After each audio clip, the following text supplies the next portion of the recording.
Hi guys, welcome back to the Live to Inspire podcast. As always, yours truly here, Dave Coleman, with another episode. This time it's episode 26. And today I wanted to talk to you guys about something I've discovered called negativity bias. So I suppose you can sort of guess the clues in the title, right? We're talking about negativity. And it's something I kind of felt that when I heard about it, it was a real, I don't want to use the word trigger, but a real poignant factor for me that just gave me a little bit of a light bulb as to a possible cause for degrading negative thoughts and that sort of perpetual cycle, I think. And so obviously from the back of the previous episode, I want to try and give people, or you listeners, some more factors and solutions as to these, what should we call them? Challenges. Let's call them challenges. So negativity bias, right? As always, definition, we've got to start with this. So the negativity bias is a cognitive bias that results in adverse events having a more significant impact on our psychological state than positive events. So in a nutshell, we subconsciously give more weight or significance to negative experiences than we do, the positive ones of the same value or same intensity, and thus it affects our behavior, right?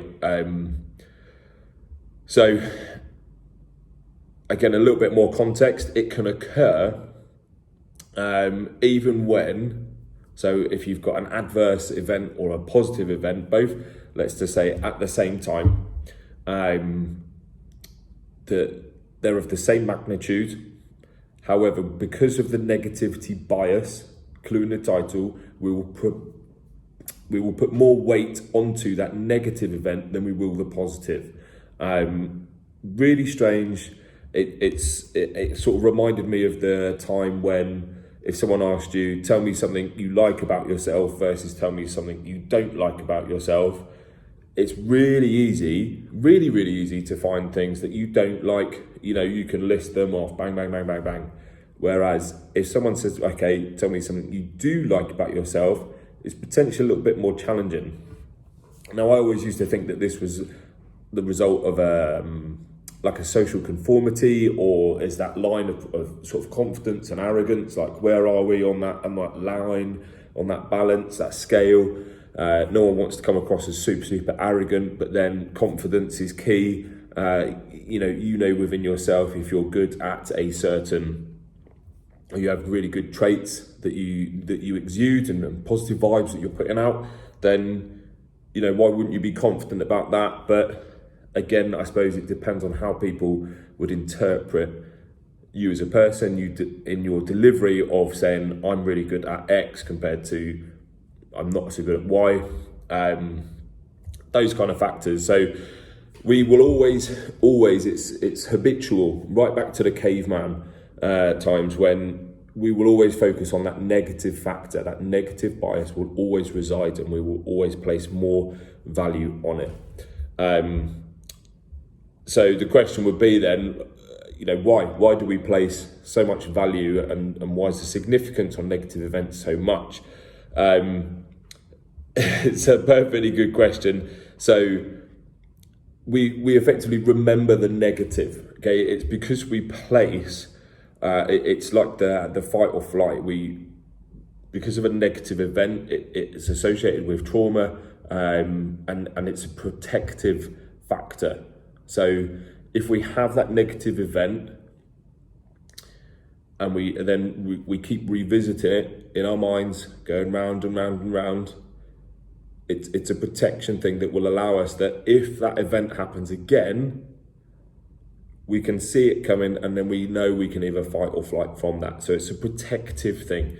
So that is why we would remember a negative far greater than a positive. So just before I come on to the strategies of how we can overcome a negativity bias, one of the factors as well, going back to what I was saying about, what are you good at, what are you not so good at? Someone told me many years ago, it's almost like a classic interview question, what are you not good at? What are your weaknesses? People want to find that chink in your armor, and it leads into how we're going to overcome this negativity bias. And that is that we don't have weaknesses, we just have areas for development. So it's a slight tweak on what the question actually is, but if we are really, really good at some things, it just means that the things that we aren't good at are just not as good as the things we're amazing at. So we have a very high sort of standard, and we're trying to create a balanced environment or a balanced persona across the whole board for us. So it's a little top tip there from yours truly. So I've got 5 points, 5 strategies, I think is probably a better way of how we can overcome this negativity bias. So first and foremost, straight off the bat, just be aware. So the power of negativity, if you're aware of a negative environment, a negative situation, a negative person, negative scenarios, activities, things that you might be involved in, then because you're aware of that, and you're aware consciously, not subconsciously, consciously aware of that negative factor, just don't allow it in. It sounds really, really simple. It is a challenge. You do have to almost train yourself to it, but don't be drawn in. Don't be drawn into that negative event or allow it into your brain. Be aware of it. You can take it on or listen to it, I should say. Listen to that negative factor, but don't process it. Let it go in and straight out, which is effectively the same process that we do with positive events. Someone gives you a compliment, you look well today, you look like you've lost weight, you've got nice hair, whatever, sun shining, I don't know, whatever the positivity is, our brain won't process it. It goes in one ear, straight out the other. So if you're aware of negative events, try and do the same process with it. That's challenge number 1. Point 2, turn the positives into sticky ones, right? Like Velcro. Make a point of, rather than that positive processing straight in, straight out, allow yourself, I think I've said this before, allow yourself to submerge within the moment. Be present in that moment, enjoy the experience, be aware that it's positive. Again, going back to that first point, block out the negative, aware of the negative, but also aware of the positive, and process it. Allow it to stay in your brain, and then you can form an association or an attachment with that positive event. And then when you revisit it, you're making the negative bias smaller and the positivity association greater. So make it stick and keep processing it, and it will stay in your long-term memory. Point number 3, there are 5, I said this. So I think I mentioned this before in a few other episodes. A gratitude journal, gratitude diary, daily gratifications, whatever it is. Even like I write things on my phone, on my laptop. I just make notes, I screenshot various quotes of positivity or positiveness, if that's a word. Excuse me. So at the end of each day, or even at the start of the day, I always make my bed every morning. That for me is a positive start to the day, because I've made my bed, and then regardless of what happens during the day, I've started my day by completing a task. I've set myself up for a win. And then when I come home to a made bed. That for me is a massive, massive win. So it could be in the morning, that's personal preference. It could be in the evening, you can reflect on your day. Even at the end of the week, so for me, I take myself out, whether it be the park, the beach, coffee shop, something like that, and I just fully decompress at the end of the week. I process and reflect on what I've done, what I've achieved, where I've been and where I've come from, more than where I am now, where I am at present, and processing that what I've done, I've achieved myself. And it creates that positive cycle, reflecting on how much you can achieve and removing that negativity bias. So the next one, point 4, is around kudos.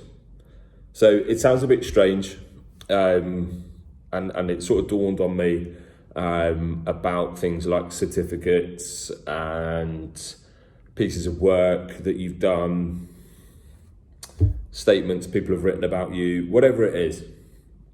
Actual physical, a physical reminder that you can associate with a positive memory. So as a coach, as a teacher, as a mentor, any of the roles that I have when I'm working with people and they give me feedback.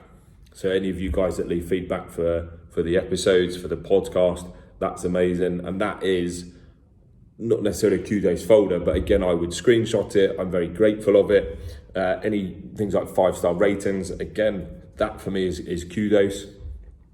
And it's just a little reminder, a physical reminder, rather than a visual memory, a physical reminder that is tangible, you can get your hands on and you can reread it, you can pick it up. Someone else has written it with pen and paper and on ink or whatever it is, an email, and read it, keep reading it. And that is a positive memory and an association of something that you did well and something that someone has gratitude for you as a person.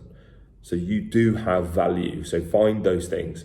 They will be there, trust me, they will be there. You just have to find them. And when you do, again, we're squashing that negative, raising the positive. So as much as that is a physical reminder of positivity, you can also do the same with this final point, which is ink and water. Now it sounds strange when I was reading about this, but again, as a visual, again, people learn in different ways, whether it's visual, auditory or kinesthetic, that you can drop some ink into water and then it will dissipate, it will diffuse throughout that water. Now, when we associate that drop of ink as a negative thought or a negative event, negative bias, as soon as it hits the water, it's really, really concentrated. But if you leave it for a while, because of diffusion, it spreads out. And then eventually that water, okay, it's not going to be completely crystal clear. It will have a slight effect in it, but it's spread out. It's virtually gone away. And that is a visual reminder, or you can use it as a visual cue to be like, if that's the negative thought, I don't know if you want to do it, if you want to try it, have that negative thought, get a pen and ink, drop it in a bowl of water, and it will splash. It will be annoying. It's like that, trying to pull the plaster off.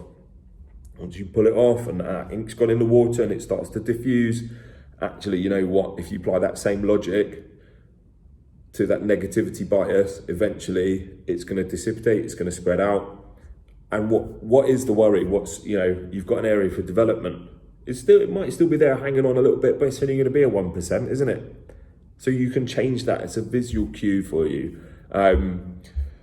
So it just associates the weight that you can associate with a negative thought. Initially, it's really, really concentrated. It will hit you like a brick wall.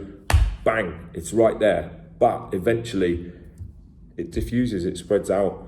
And then you'll forget about those past events that were really traumatic. Because as well, when you start to raise that positivity bias, that positive association, you can flip that negative, that weakness, that area for development. Now we're moving up to positive again.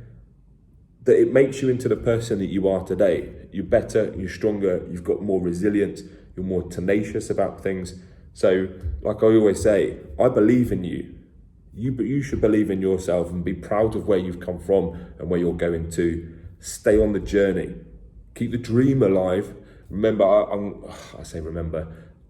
I thought about it, I haven't done it yet.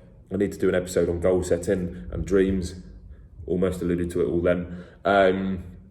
Keep the dream alive, keep your dreams alive. Enjoy the journey, enjoy the process. Because if there are barriers, when there are barriers and negative events that happen, you know what? You can just squash them, embrace them.